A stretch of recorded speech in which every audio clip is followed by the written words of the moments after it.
I'm Adam Reilly, filling in for Emily Rooney. It had the feeling of a long-awaited homecoming, overjoyed disciples welcoming back a conquering hero. For the first time since his firing in June, Arthur T. DeMoulis addressed the legions of employees who've rallied, picketed, and protested on his behalf. Words cannot express how much I miss you, and the words cannot express how much I love you. We miss you! And it was your voices that blared through the television,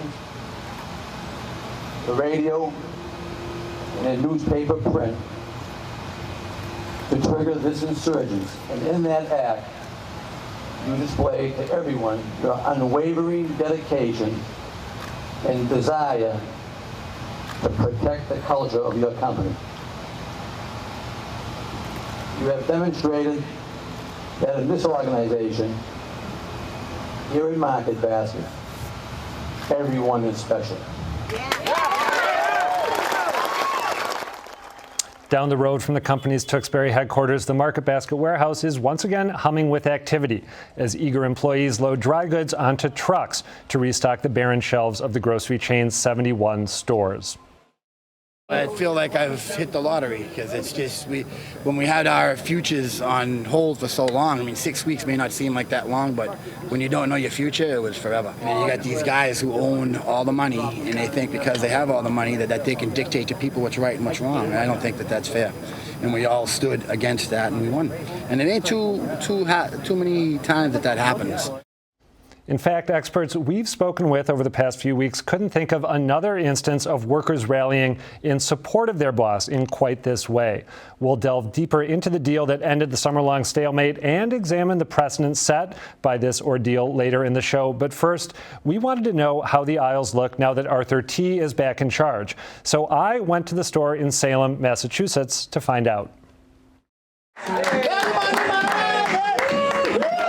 The scene at the Salem Market Basket today resembled a great big family reunion. The store's workers greeted each other triumphantly and lavished affection on their customers. And the feeling seemed to be mutual. I'm happy for you guys, seriously. We missed shopping here and all the people that work here, and I'm glad to see everything's going to be back to normal. Amid all that goodwill, though, there was some serious work to be done.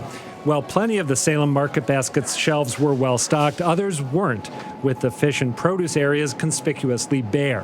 But David Weber, the store's manager, seemed undaunted. Normally, I would say we got a big challenge ahead of us, but with the support that we have from Arthur T., all the employees at our main office, I think it's going to be a very quick turnover. Weber says the fact that so many Market Basket customers stayed away during the impasse should make the job easier. All I need to get the place 100% would be my meat department, my produce department, my seafood department, and I've already gotten word that some of that's going to be coming this afternoon and some will be here tomorrow morning. And for the shoppers we spoke with, the fact that some items still aren't on the shelves was no big deal. It's going to take a few days, but they'll be up and running soon. Now, this Market Basket in Salem, right off Route 107, is actually where I have done most of my grocery shopping over the past few years.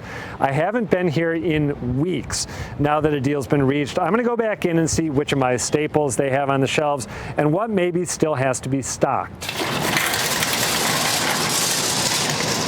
Cabot cheese, much cheaper. Tons of milk, which is great. They got them.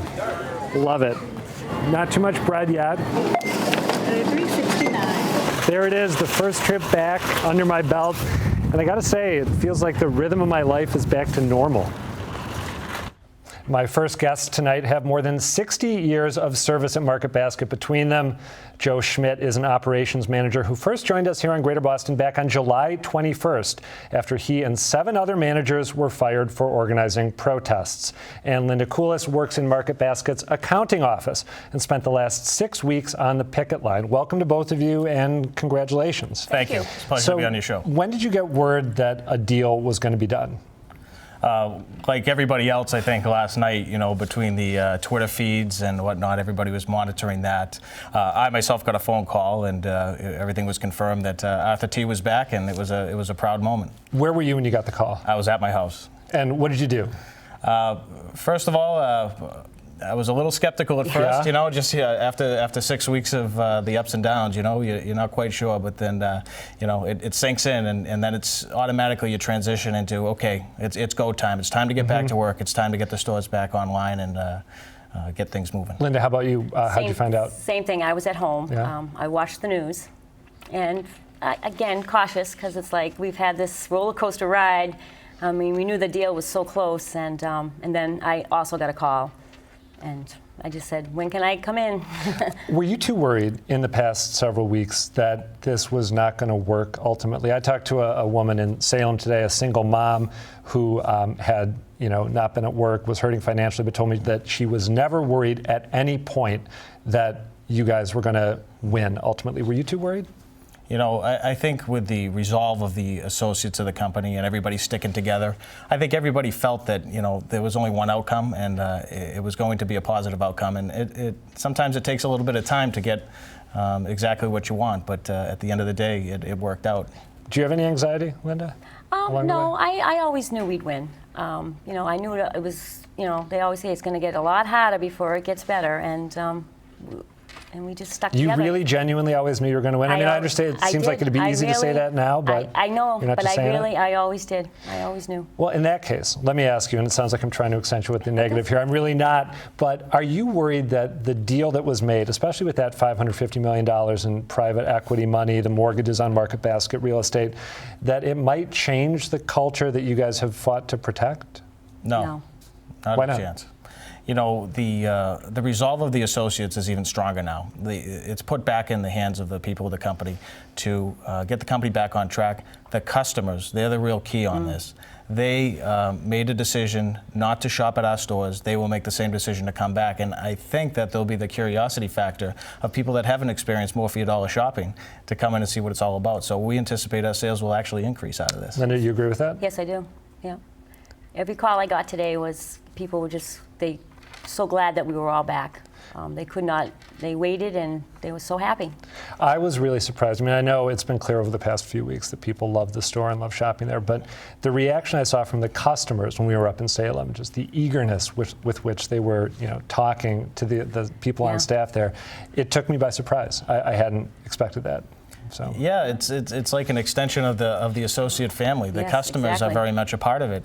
And I was in a few stores today myself, and I was able to see customers coming in and giving employees that they maybe recognize by face, giving them a big hug and saying it's great that you're back, and that's powerful, and that's Market Basket.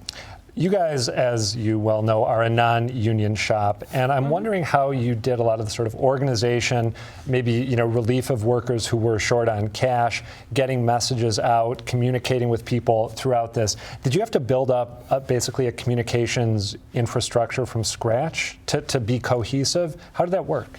Well, what you've seen is a grassroots effort. Everybody just kind of pulling together, standing shoulder to shoulder to get to the point where we are, which is to have Arthur T. back running the company. Yeah. But how did that work on sort of a practical level? Like, how did you stay posted during this whole thing? I know you were is it fair to say you were more one of the organizers than you, or am I overstating if I do that?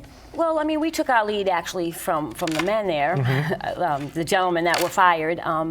But Joe and his 7 colleagues, exactly. right? But we had we all had our cell phones, and we were all responsible for taking care of, I was responsible for letting my department know what was going on and spreading the word that way, and it was just like that, a chain of command. Was it a 24/7 job to do that? No. Really? No. A lot of us were all together there over at 875 East Street every day. We were all there. And did Arthur T. along the way, did he communicate with you guys even indirectly? I know he was under a gag order, but were there people who spoke on his behalf?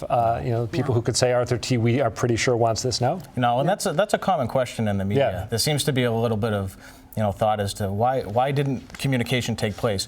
Every single person that was on the other side of the East Street recognized and knew with conviction that Arthur T. DeMose was working to get a resolve that was what everybody was looking for. So that wasn't even a question for any of us. And you just knew it with no communication? Without question. That's remarkable. All right, Joe Schmidt, Linda Kulis, thank you both for being here. Thank and again, you. congratulations. Thank you very much.